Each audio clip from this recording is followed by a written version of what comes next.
हे बच्चा पार्टी, कैसे हो आप लोग? आई होप आप बहुत बेहतरीन होंगे, होना भी चाहिए। देखो हम लोगों ने 10th भी चैप्टर कंप्लीट कर लिया है। अभी 11th चैप्टर की तरफ जाते हैं, जिसका नाम है direct and inverse proportion.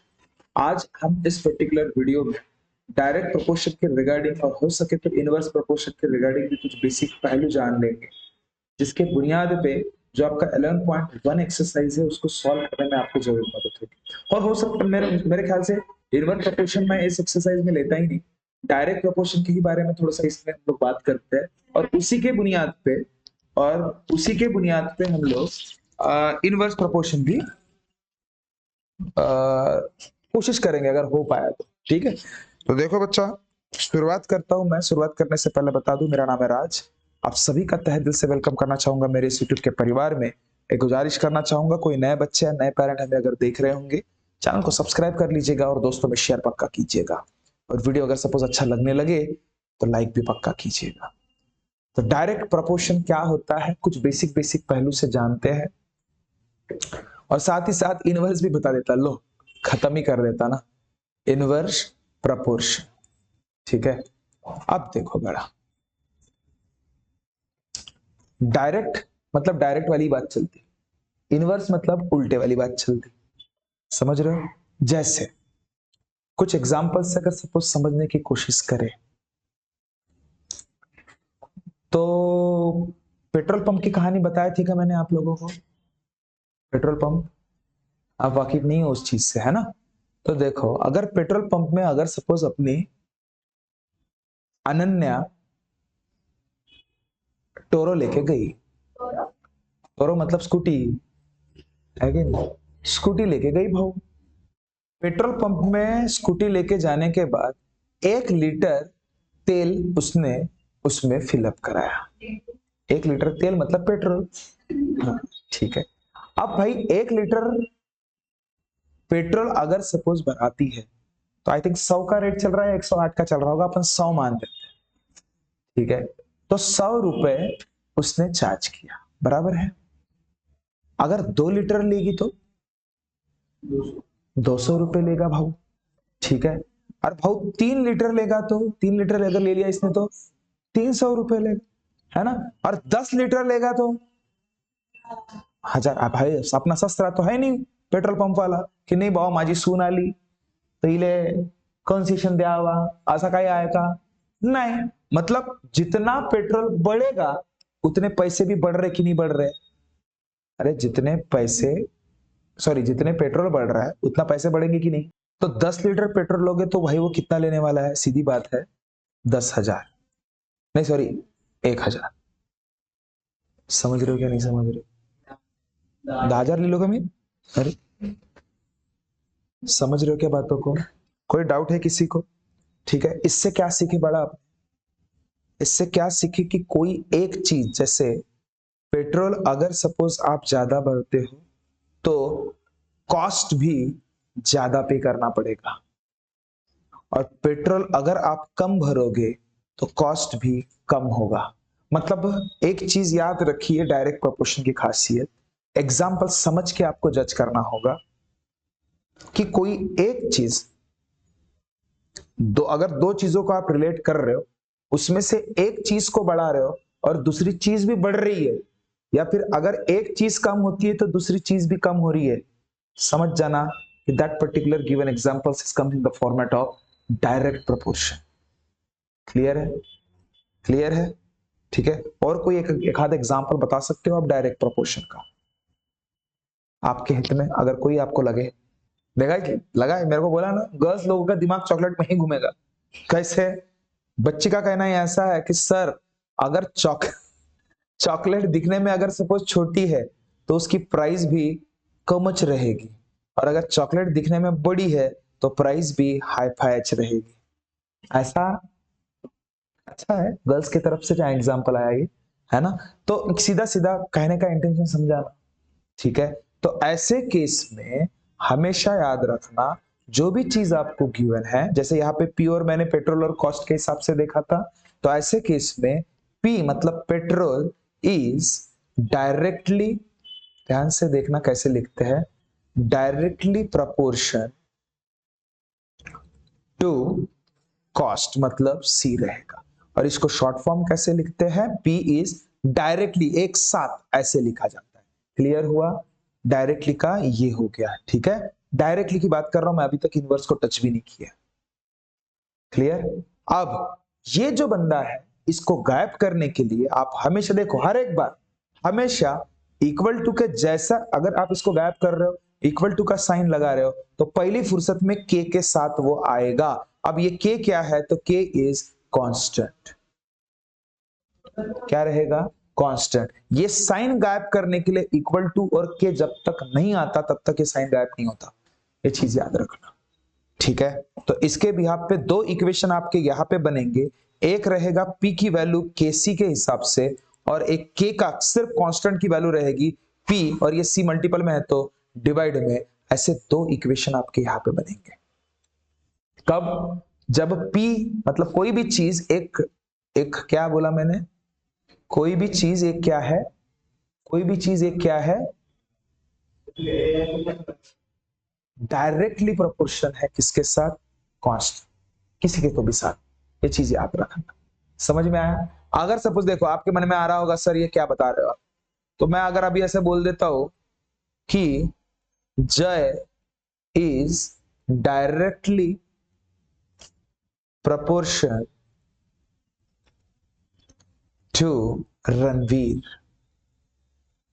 Ranveer है कि रणवीर है रे? बराबर है, सही है। मतलब जय के मार्क बढ़े तो रणवीर के भी मार्क बढ़ते हैं, जय के मार्क कम हुए रणवीर के भी मार्क कम होते। मतलब दोनों डायरेक्टली है कि नहीं? तेरे मानने के लिए ऐसा मुंह बना रही है मुंगूस समान, पता नहीं दिमाग खराब, नहीं समझा क्या? एक के मार्क बढ़े तो दूसरे का भी मार्क बढ़ते, एक के मार्क कम हुए तो दूसरे के भी मार्क कम। समझ रहे हो? नहीं समझे? अच्छा, तो इसको जय के लिए क्या पूरा जय लिखते बैठेंगे क्या हमेशा? जय लिखते, जय फॉर जैम, ठीक है। और डायरेक्टली बोल रहा है मतलब ऐसा साइन दूंगा, रणवीर के लिए आर बोलते, आर फॉर राज, ठीक है। देखो अब भाई, अब ये साइन गायब करना है तो क्या करूंगा बताओ? इक्वल्स टू किसके साथ? के आर के साथ। ये एक इक्वेशन बना, और बेचारा के आर उधर जाएगा तो क्या बनेगा? जे बाय आर, ये दूसरा इक्वेशन बना। ये कब बनेगा? व्हेन डायरेक्टली प्रोपोर्शन एग्जिस्ट करता हो किसी पर्टिकुलर दो बंदों के साथ, तब। क्या ये बात क्लियर हुई? क्या ये बात क्लियर हुई? पक्का? तो क्या मैं डायरेक्टली का ही बताऊं कि इनवर्स का भी बता दूं कि इनवर्स कैसे होता है, कि डायरेक्टली के साथ ही चलते रहो? डायरेक्ट, चलो तो ठीक है। जब इनवर्स, वैसे भी इनवर्सली प्रोपोर्शन आपको नेक्स्ट एक्सरसाइज में है, अभी 11.1 पूरा इसी से भरा पड़ा हुआ है। समझ रहे बातों को? समझ रहे बातों को? देखो, तो एक मैं ऐसे ही उटपटांग कहीं से भी एक एग्जांपल उठा लेता हूं, ऐसे ही जो मन में आया वैसे, ठीक है। एक ऐसे बोलता हूं कि पार्ट ऑफ रेड पिगमेंट, आता का हो ना का नाही तर माहित नाही, फक्त रेड डुकर नव्हे तर पिग म्हणाल नाही तर पार्ट ऑफ रेड पिगमेंट ए दिमाग, आणि पार्ट ऑफ नाही तर पिग सर डुकर, असे म्हणजे भाऊ बेकार आहे तुमच्या काम, समजलं का? बेस, ठीक आहे। आता पार्ट ऑफ बेस, आता रेड पिगमेंट जेव्हा एक राहतात तेव्हा पार्ट ऑफ बेस राहतात 8, समजलं का?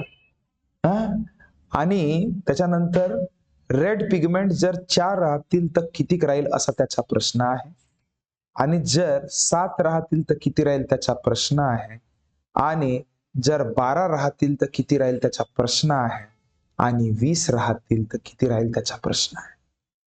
बोंबल काही सांगता का जी तुम्ही? पहा इकडे, ऍज पर प्रश्न असा म्हणते, काय म्हणत आहे प्रश्न? A mixture of a paint is prepared by mixing one part of a red pigment with red part of base in the following table. Find the part of base that need to be added. अब मेरे को सीधी बात बताओ, एक minute बताओ मैं क्या बोल रहा हूं। किसी भी पर्टिकुलर, अभी जनरली ये बोला जाए ना तो ये पेंट का वाला पिगमेंट है। जैसे आप कभी पेंट के दुकान में गए हो डिब्बा लाने के लिए, डिस्टेम्पर बोले या क्या क्या रहते हो, पेंट, एशियन पेंट, नेरोलैक्स, फेरोलैक्स, कुछ तो भी रहता है ना, सेरोलैक्स नहीं रहता क्या? तो उसमें जब आप जाते हो ना, वो मशीन में एक सफेद कलर का डब्बा रखता है सफेद कलर का, और मशीन में पता नहीं ये ऐसे यहां से ऐसे दो तीन ऐसे रहते हैं, ठीक है ना? और जो आपको कलर चाहिए वो कलर वहां पे वो सेट करता है, और वो ऐसे तीन चार बूंदी यहाँ पे फेंकता है, तीन चार बूंद हो। लेकिन भाई इतनी खतरनाक वो पेंट रहता, मतलब वो तीन चार बूंद में इतनी खतरनाक, बोल सकते हो भाई कि आप लोग क्लैरिटी नहीं बोल सकते, लेकिन हाँ कि भाई ये सफेद कलर का पता नहीं जो कलर चाहिए वो कलर बन जाता है, खतरनाक। तीन चार बूंद डालते, वो ज्यादा भी नहीं डालते। हाँ, देखना कभी जाओ तो, मैं देख के शौक हो जाता, बराबर नंबर डालते, डटा डटा डटा चालू। हाँ हाँ, क्या लिखते तो पता नहीं, लेकिन लिखते हैं कुछ तो भी, नंबर रहता है शायद उनका नंबर। कौन?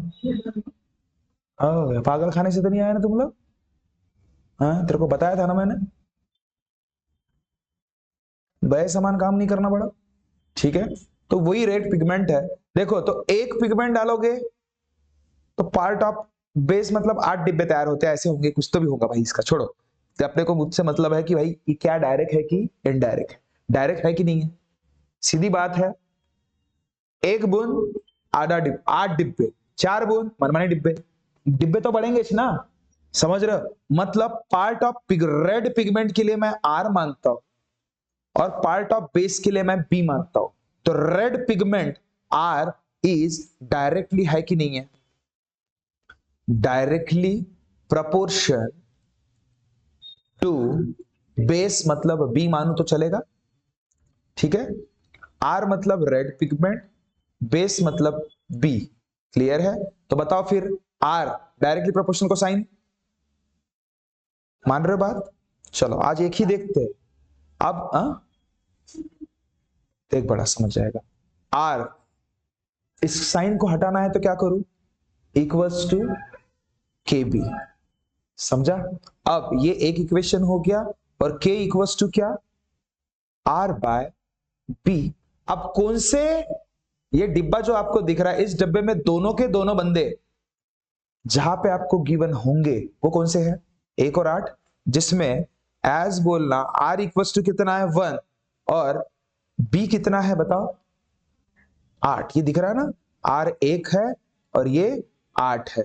तो मुझे बताओ बड़ा, के की वैल्यू क्या रहेगी? Therefore K equals to R by B, R मतलब 1/8, तो के की वैल्यू आपकी कितनी आई?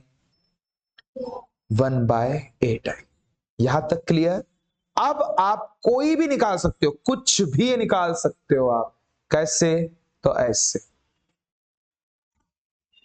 नाउ बोलना एज आर कितना है आपके पास? 4, देन बी कितना होगा ये सवाल है। हाँ, इसमें पुट करो या इसमें पुट करो, मर्जी तुम्हारी। तो देयरफॉर आर इक्वल्स टू क्या है आपका? के बी है। आर के जगह पे क्या पुट करो? 4, और के की वैल्यू क्या आई थी आपकी? 1/8 इनटू बी की वैल्यू बड़ा, वही तो निकालना है बोलना। 8 इधर डिवाइड में, उधर जाएगा तो मल्टीपल में, मतलब बी कितना आया रे आपका? 4 8 जा 32। मतलब पिगमेंट जब 4 होंगे तो बेस 32 होंगे। चलो नेक्स्ट, वैसा ही पहलू इसमें देखते हैं हम लोग। Now as R equals to कितना है भाऊ? 7, देन बी कितना रहेगा ये बताइए। तो क्या करना पड़ेगा? सेम इसी में पुट करो। आर इक्वल्स टू क्या होगा बताओ? के बी, जिसमें सेम फंडा यूज करेंगे। आर की वैल्यू कितनी है? इस चेंज हो गई, 7 है बड़ा, 4 हो गया ना। इक्वल्स टू के की वैल्यू फिक्स, हर जगह पे वही 1/8। पहला काम ही वो करना पड़ता है कि जो फुलफिल रहता है, ये डिब्बे में यही फुलफिल है, इसी का यूज करके पहले के निकालो, और दूसरे निकालने के लिए के का इस्तेमाल करो। बी की वैल्यू पता करनी है, बी इधर ही रहने देता, 8 इधर आया, 7 8 जा, तो बी की वैल्यू आपकी कितनी आ गई? 56। सेम चीज आप इसमें भी यूज करोगे, एज क्या बोलोगे? नाउ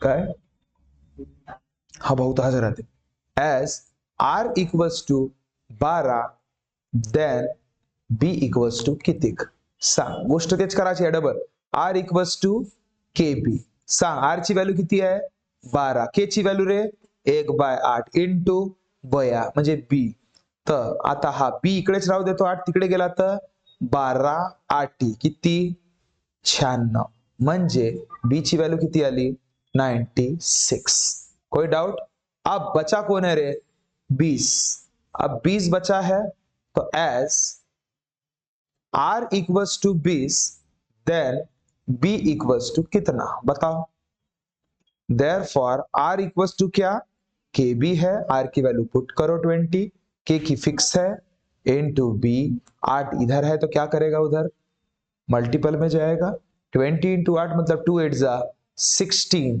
और ये टक लिया तो वो डब्बे भर देना एंडिंग में कि सर ये वो था और वो ये था खत्म का यही है डायरेक्ट प्रोपोर्शन का बेसिक जो कि आपका एक्सरसाइज का सेकंड एग्जांपल मैंने खत्म कर दिया समझ रहे हो कोई डाउट है किसी को पक्का है ना देखो बच्चा इसका थर्ड सवाल जो है ना आपके एक्सरसाइज का उसमें पहला बता अभी वो सेकंड पे ही थर्ड डिपेंड है ना थर्ड जो है वो सेकंड पे ही डिपेंड है इसलिए उसको पहले लेता हूं उसने सवाल में यही बोला है इन question 2 above if one part of red pigment require 75 ml of base how much red pigment should we mix with 1800 ml of base सवाल डॉक्से के ऊपर गया थोड़ा सा उसने ये बोला है कि ऊपर वाले सेकंड एग्जांपल की तरफ जरा टुकुर टुकुर देखो और उसमें से अगर एक part of red pigment required 75 ml of base मतलब एक रेड पिगमेंट जो है बड़ा ध्यान दे रहे रेड पिगमेंट अगर एक जिसको अगर बेस अगर सपोज कितना लिया है उसने 75 ml तो अगर 1800 ml का अगर सपोज बेस रहा तो कितना रेड पिगमेंट रहेगा ये सवाल पूछा है क्लियर हुआ ये शब्द तुम्हाला समजायला पाहिजे कि तो प्रश्न म्हणत काय है जिस हिसाब से वो सवाल को आप समझ लेते हो उस हिसाब से आप एक्शन ले सकते हो ये चीज समझ तो इसमें ये फुलफिल है ना ये फिक्स्ड है तो सीधी सीधी बात उसने पहले ही अपन लोगों ने डिसाइड कर लिया था कि R is directly proportional to B था तो R is equals to K B हो जाएगा देयरफॉर K इक्वल्स टू क्या हो जाएगा R by B as R equals to 1 है एंड B इक्वल्स टू 75 ये फुलफिल वाला है तो जो फुलफिल वाला है उसी का इस्तेमाल हम लोग करते हैं K निकालने के लिए तो 1/75 आपका क्या हो गया K हो गया क्लियर हो गया नाउ अब ध्यान से देखना नाउ एज बेस दिया है आपको 1800 ml देन आपको पूछा है रेड पिगमेंट कितना हो इसमें करो या इसमें करो फॉर्मूला कौन सा है R equals to K B are की वैल्यू पता नहीं के की वैल्यू जस्ट अभी निकाला 1/75 बी कितना है तो 1800 इसको डील करोगे आप 75 के साथ मतलब 1800 डिवाइडेड बाय 75 करो या फिर 5 के साथ डील करो 5 1 जा 5 5 5 जा 25 और ये 1800 को भी 5 से डिवाइड कर लो 5 3 जा 15 5 6 जा 30 और ये टक लिया मतलब 360 हो जाएगा तो R इक्वल्स टू 360 बटे 15 अब इसको आप डील कर सकते हो कैसे 360 को 15 से डिवाइड करना आसान हो गया 15 2 जा 30 होता है हाँ बड़ा 15 4 जा 60 होता है क्या है कैसा का 15 3 जा म्हणतेस का तो 45 होईल ना का कस कसा चालेल तो अच्छा 60 राहिल्यावर आता आला ना यायलाच होता ना का तर 15 च 60 समजला तर हा किती झालं रे आर ची व्हॅल्यू किती 24 समजला? तर हा तुमचा त्यांनी जो विचारलेला प्रश्न आहे त्याचा उत्तर होता. आई होप आपको ये समझ में आया होगा. ये दोनों एग्जाम्पल अच्छे तरीके से समझ लीजिएगा, अच्छे से इसके नोट डाउन कर लीजिएगा, है ना? और बढ़िया पैकी नेक्स्ट एग्जाम्पल की तरफ जाते हैं. तो देखो बड़ा, नेक्स्ट फर्स्ट वाला एग्जाम्पल देखते हैं आपके एक्सरसाइज का, जो कि उसने ये बोला है कि following are the car parking charges near a railway station up to, अगर 4 घंटे तक अगर आपने आपकी गाड़ी पार्क कर दिया तो आपको उस पार्किंग एरिया वाले ओनर को 60 रुपीज देना होगा. अगर आपने 8 घंटे तक अगर अपनी गाड़ी वहां पे रख दिया तो आपको 100 रुपए चार्ज करना होगा. ठीक है. उसके बाद 12 आवर के हिसाब से अगर सपोज गाड़ी पार्क करते हो 140 रुपए, और 24 आवर के हिसाब से अगर पार्क करते हो तो 180 रुपए. ये सब चीजें आपको ध्यान रखना पड़ेगा.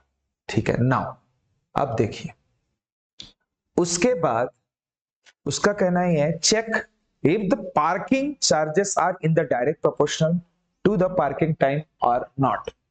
वो चेक करो बोलता है कि यार जो भी ये दिया गया है ये डायरेक्ट प्रोपोर्शन में है कि नहीं है. अब इसको 4 आवर को मैं टाइम में डिसाइड करूं तो चलेगा, और 60 रुपीज को कॉस्ट में बोलूं तो चलेगा. तो अगर मैं ऐसे मान रहा हूं, लेट कंसीडर करते, क्योंकि पता करना है हमें. हाँ, let consider time is directly proportion to C, मतलब कॉस्ट. तो इसके भी आप पे टी डायरेक्टली टू सी हो जाएगा, और इसी का मतलब टी इक्वल्स टू के सी हो जाएगा, के इक्वल्स टू टी बाय सी हो जाएगा. अब हर बार टी बाय सी मैं करूंगा तो के की वैल्यू इक्वल आनी चाहिए. अगर इक्वल आई तो डायरेक्टली है, नहीं आए तो नहीं है. नहीं समझा मैंने क्या बोला? देखो पहले केस में मैं देखता हूं एज टी इक्वल्स टू 4 घंटा है एंड सी इक्वल्स टू 60 है. तो therefore K equals to T के हिसाब से 4, मतलब ये अगर सपोज टी बाय सी के हिसाब से 4/60 होता है कि नहीं होता? अरे होता है कि नहीं होता? तो ये क्या हो जाएगा बताओ? 4 कितना जा 60 रे, तो के की वैल्यू 1/15 आएगी पहले केस में. दूसरे केस में देखना, एस टी कितना है 8 घंटे और कॉस्ट कितना है 100. तो भाई देयरफॉर के की वैल्यू क्या रहता? फिक्स है, आपने किया हुआ है टी बाय सी. टी की वैल्यू कितनी 8 और ये बेचारा 100. पूरा बम बम बोले वाला काम है. 4 2 जा 8 और 4 कितना जा 25 जा. मतलब भाई ये तो पूरे बय बनने वाला काम दिख रहा है मेरे को. ये 2/25 आया. ये तो पहले वाले दो तो बिल्कुल नहीं है डायरेक्टली. तीसरा भी देखते हैं क्या फर्स्ट दिया है. क्या फर्स्ट वाला ऐसे कैसे डायरेक्ट बोल सकते? तीसरा सभी का आना चाहिए. डायरेक्ट नो आंसर रहेगा इसका, मेरे को तो लग रहा है डायरेक्ट नो रहेगा पूरा. एक भी पॉसिबल नहीं है इसमें से, मेरे को दिख पा रहा है. अभी देखो as T equals to 12 and C equals to 140. तो देखो देयरफॉर के इक्वल्स टू क्या टी बाय सी. तो के की वैल्यू टी कितना है 12 और ये 140. तो 4 3 जा नहीं 2 से जाएगा 2 6 जा 2 70 जा. नहीं समझे? अरे 2 6 जा 12 आणि 2 7 जा 14 टाकल्या. आता मग 2 3 जा 6 आणि 2 35 जा, म्हणजे के इक्वल्स टू 3/35. असे नको कर जा सर. 3 1 जा 3 3 1 जा 3 म्हणजे के इक्वल्स टू 1/15. बोंब. काही भरोसा नाही रे भाऊ. नाही एक म्हणजे 15 होतात ना मग असंही मारतात. कोणी त्याला भरोसा नाही भाऊ होत बसल. नहीं समझला? चला तो ये भी भलता आया, सारे के भलते जा रहे. ठीक है. और रही बात आखिरी का भी, इसको भी खत्म करते. As T equals to 12 and C equals to 140. तो के इक्वल्स टू क्या होता है टी बाय सी बच्चा.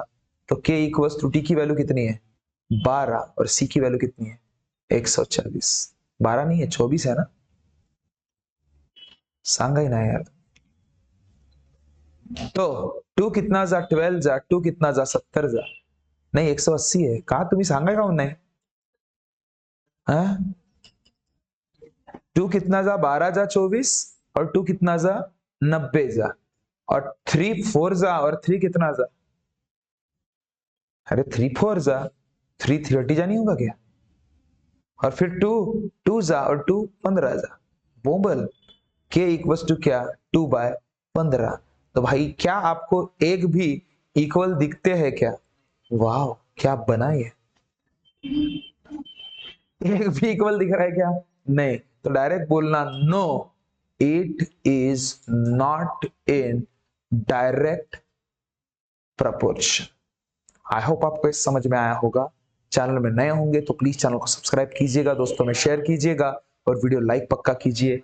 मिलते हैं नेक्स्ट वीडियो में, तब तक खुश रहिए, ख्याल रखिए, thank you so much, tata bye bye.